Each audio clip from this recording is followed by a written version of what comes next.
On est dans les législatives 2024, on est sur Canal Austral, on a 10 minutes pour convaincre et pour cela j'ai avec moi Madame Isaline Tron. Bonjour. Bonjour à tous. Oui. Merci de nous faire le plaisir d'être avec nous. Vous êtes l'énergie citoyenne en action. Vive la Réunion et votre programme tourne autour de l'énergie citoyenne en action. C'est quoi l'énergie citoyenne en action? Ce sont lorsque des citoyens en ont ras-le-bol de voir le système actuel qui asphyxie notre société, de voir des candidats repris de justice qui se permettent encore de se présenter à des élections pour demander notre confiance, ou des citoyens pantins que le système a choisis pour continuer à perdurer. Il faut qu'on reconstruise une société et on a les capacités, les compétences pour le faire. Et c'est là où l'énergie prend tout son sens en action parce que nous devons passer à l'action. Alors c'est sûr qu'après on a des profils. Moi je suis une juriste, je suis née à Saint-Pierre, j'ai grandi à Terre-Sainte et ça fait depuis quasiment 20 ans que j'habite les Étangs-Salés. Donc j'ai vraiment cette volonté de changer ce système. Et pour changer ce système, il faut s'engager. Et c'est là où on a besoin de former des citoyens. Et c'est pour ça que Montesquieu a dit que s'engager, c'est aussi ne pas s'engager, c'est aussi s'engager, parce que même ceux qui ne veulent pas s'engager, ils s'engagent aussi à ne pas s'engager.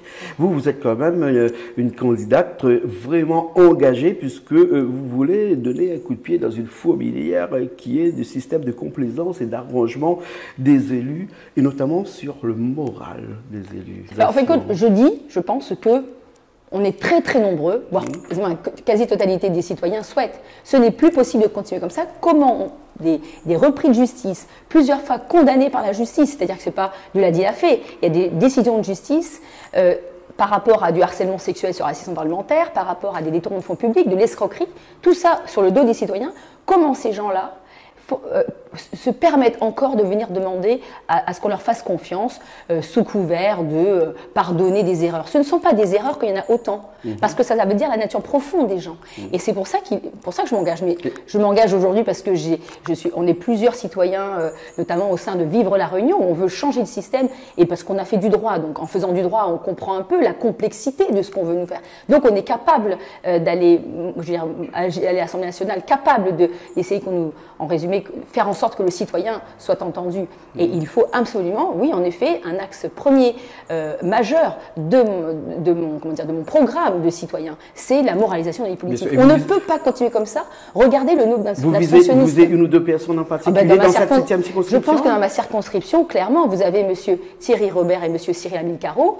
C'est un palmarès. Qui gagne la Palme d'Or? Je ne sais pas, ils sont à peu près ex-aequo, mais sincèrement, bien sûr que juridiquement, des fois, puisque vous faites des jeux de recours, certains peuvent être candidats, mais il y a quand même des peines d'éligibilité.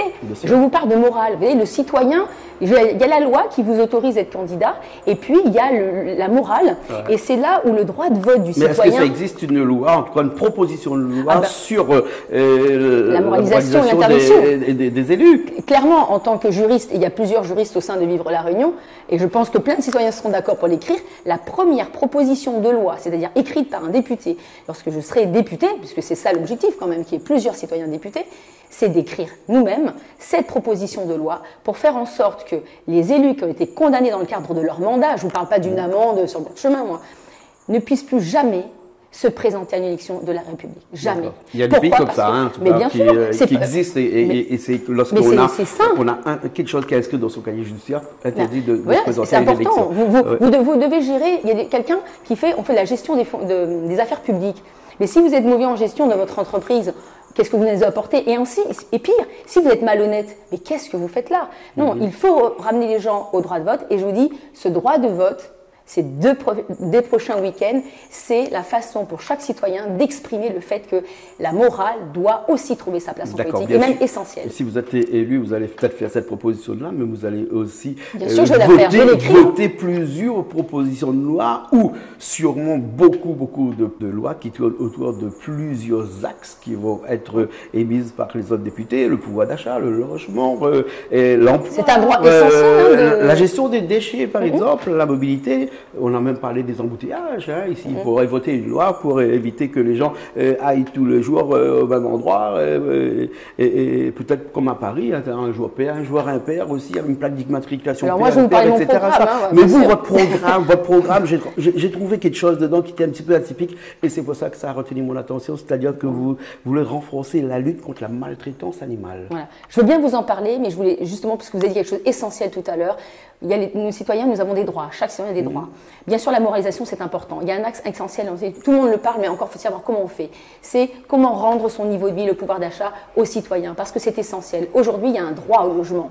On a le droit d'avoir un logement décent. Ce droit au logement doit être décent, même si c'est un logement social. 40 000 dossiers actuellement en attente à la Je dirais même plus, hein, parce que j'ai siégé dans les commissions d'attribution de logement, il y a énormément de demandes. Et puis, un logement décent, à prix plafonné, avec également se nourrir sainement sa famille. Là encore, l'État a des possibilités justement de bloquer les prix. Il faut faire ça. On a aussi une problématique qui est purement régionale. On est donc dans l'océan Indien, d'accord, française, européenne, dans l'océan Indien.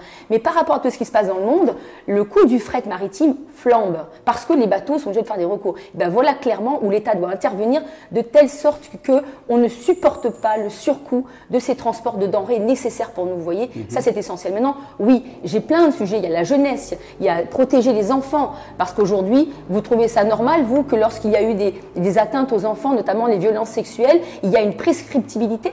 C'est-à-dire que, étant donné, comme je vous dis, quelqu'un de condamné ne doit plus être candidat, moi je dis clairement, un enfant qui a été abusé, le bourreau de cet enfant, à vie, il doit pouvoir être poursuivi. Vous voyez, ça c'est essentiel. Après, vous me parlez, bien sûr, j'ai plein de choses dans notre programme, et puis qui se prend dans un cas régional, puisqu'il faut défendre les enjeux de la Réunion à l'Assemblée nationale et les placer dans un contexte national aussi, et ne pas être le béni oui-oui du gros parti qui vous fait appuyer sur tel bouton parce que c'est votre groupe, c'est votre moule, et comme je dis, à force de vouloir rentrer dans un moule, on finit par ressembler à une quiche. Donc il faut être indépendant, ce que nous, citoyens, et moi, ma candidature, c'est ça, une indépendance, tout en ayant une chose. Et vous me parliez tout à l'heure également de plein de sujets de la lutte contre la maltraitance animale. Aujourd'hui, vous savez, il y a des études qui ont prouvé que la maltraitance à l'animal, la violence à l'animal, la maltraitance animale est révélatrice d'une violence intrafamiliale. On connaît à La Réunion le fléau de toute cette violence, vous voyez.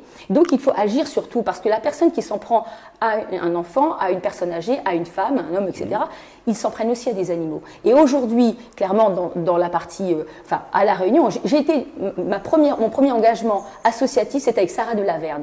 On était la seule association qui faisait des enquêtes contre la lutte de maltraitance animale. Et à chaque fois, on contactait aussi les assistantes sociales parce qu'il y avait un problème familial. Aujourd'hui, on voit se développer carrément des tortures près des animaux. Et c'est uniquement les associations qui devraient aller faire ça. Mais c'est clairement une action de l'État. L'État doit faire en sorte que les animaux ne soient pas maltraités, les enfants ne soient pas maltraités, et toute la société doit être respectée. Et donc oui, j'ai cette sensibilité de par justement mon passé.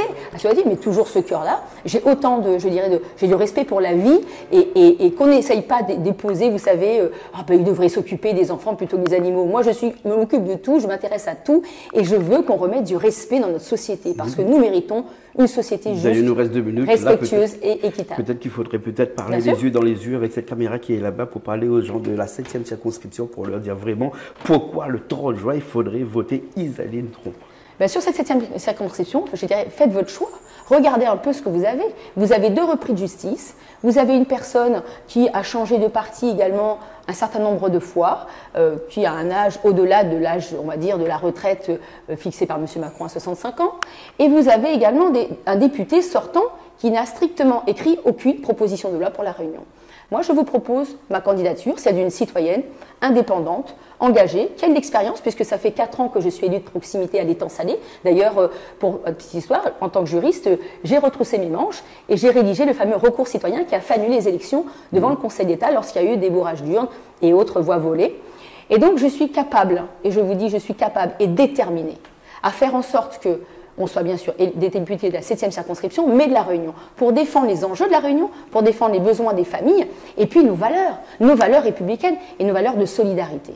Voilà. D'accord, donc, en tout cas. Faites votre choix, mais je pense que ma candidature est sérieuse et je vous invite vraiment à me donner cette chance de pouvoir vous représenter, porter les voix réunionnaises à l'Assemblée nationale. Bien sûr, en tout cas, merci beaucoup. Merci à vous. Et on tient à dire que le 30 juin, il faut vraiment aller voter en votre âme et conscience. Surtout, ne restez pas chez vous. Le pique-nique, ça va être pour le week-end d'après, s'il y a un Ou après le vote. Voilà, ou après le vote. En tout cas, allez voter et voter en votre âme et conscience. Pourquoi pas voter Isaline Tron dans la 7e circonscription, l'énergie citoyenne en action. Merci beaucoup. Merci à vous, c'est un Merci. plaisir. Merci.